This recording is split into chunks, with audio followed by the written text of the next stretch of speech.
Hey, what's up, my friend? So, in today's episode, right, I want to talk about scalping, right? And the reason, right, why most traders lose money scalping the markets. Number one, caught by news, right? So, a scalper, right, you are, entering the markets in and out relatively quickly, right? Maybe capturing, 5 ticks or 5 pips, right? And that's it. And, you can do it consistently for a few days, right? 5 pips there, 7 pips there, 8 pips there. And then on the fourth day, right, you are caught off guard. A news release came out and you're unaware of it, and you are down pretty much 40 pips, 50 pips, and wiped out all the gains that you've accumulated, right, over the earlier days. So as a scalper, right, it's very important, right, to know when news release is coming out, especially if it's pertaining to the markets you're trading. So if you trade FX, you better be sure, right, that you know what are the major news coming out that could affect your currency pairs, like NFP, FOMC, etc. So news release, right, as a scalper, it's important because this it can go two ways. Number one is that if there's a major news release coming out and you don't want to take a gamble, what you can do is square off all your position, exit all your position, right, before the news is out. So this way you're kind of like protected and will not get spike up by the news release. Number two, right, those who are proficient scalper, right, they can actually take advantage of the news release, right, and profit from it, right? So I'm not going to go into further details on what that entails, but as a scalper, you have to be aware of news release that could affect your markets. Number two, you simply don't have what it takes to be a scalper. So here's the thing, right? Scalping is not for everybody, and this is especially so, right, if you're the type of person who is kind of like wishy-washy, you can't make up your mind, it's like like your wife asks you, "Hey Rayner, where would you like to go for this dinner tonight?"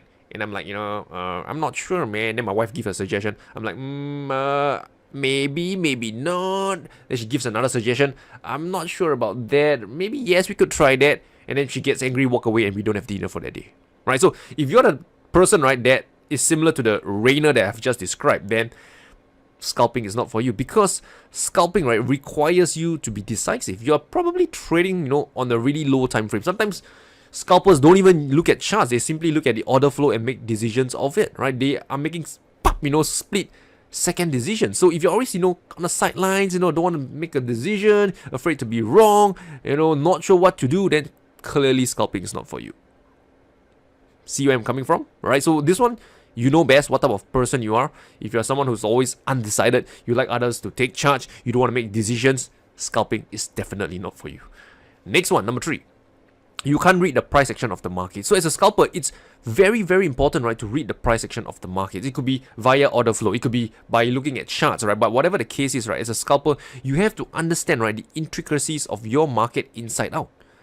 So different markets have different behaviors, and their behavior change over time. And as a scalper, you have to be able to read the behavior of the markets you're trading. Maybe like today, let's say it's a trending day. Markets are, consistently making higher highs and higher lows. Then as a scalper, you have to see that and be able to exploit that trading opportunity, right, of an uptrend.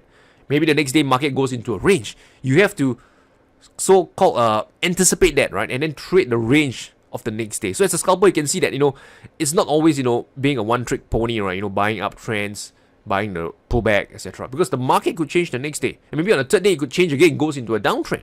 So you can see, as a scalper, you have to be able to read the price action of the markets. That's because you're pretty much trading maybe 1, 2, or 3 markets. You don't have the liberty to watch 50 markets and cherry pick, right, the setups across the 50 markets that you're watching. Because trust me, you don't have the mental capability, right, to be scalping 50 markets at once. At least I don't see, or I don't know any trader or any scalper who does that.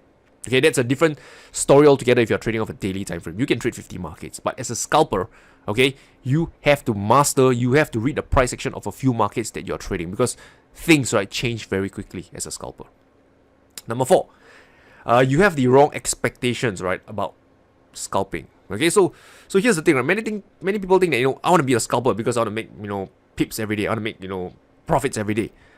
Here's the thing, right? As a scalper, you also have losing period. And it's very simple, right? If you think of scalping as a certain strategy, right, to trade the markets, right, no trading strategy will work all the time. Do you agree with me? That's because the market changes all the time. So the only way for a trading strategy to work all the time is if a market conditions never change. So for example, market is forever in an uptrend, and you buy the dips, you buy the breakouts. Hey, you can make money every single day, every week, every month if the market don't change. But let's be honest, right? If you've been trading for like 3 months or 6 months or a year, you know that no market remains the same forever, regardless of time frame that you're looking at. This means, right, as a scalper, you shouldn't expect to be making profits every single day because market changes over time. And how consistent you are or how good you are depends on how quickly you can adapt to the new market condition. And that's where we talked about earlier by reading the price action of the markets, right? But you want to go in with the expectations that, you will have losing period, especially when market conditions change, your strategy stops working, you're taking time to adapt, you will encounter drawdowns and losing period. So be prepared for that. And finally, the fifth reason why scalpers lose money is because they don't pay attention to their transaction cost, the spread. So let's say, for example, I'll keep things simple. Let's say there is no transaction cost. Maybe you trade FX and let's say you trade euro dollar, 5 pips, stop loss 5 pips, target profit. But here's the thing, right? If you have a spread of, let's say, 1 pip, that's about 20%, right, of your potential profits. Can you see where I'm coming from? Let's say you have a 5 pip stop loss and a 5 pip take profit, right? But if you are paying 1 pip every time, right, as a spread, right, this will cost you a lot in the long run. So let's say your spread is 20% of your returns.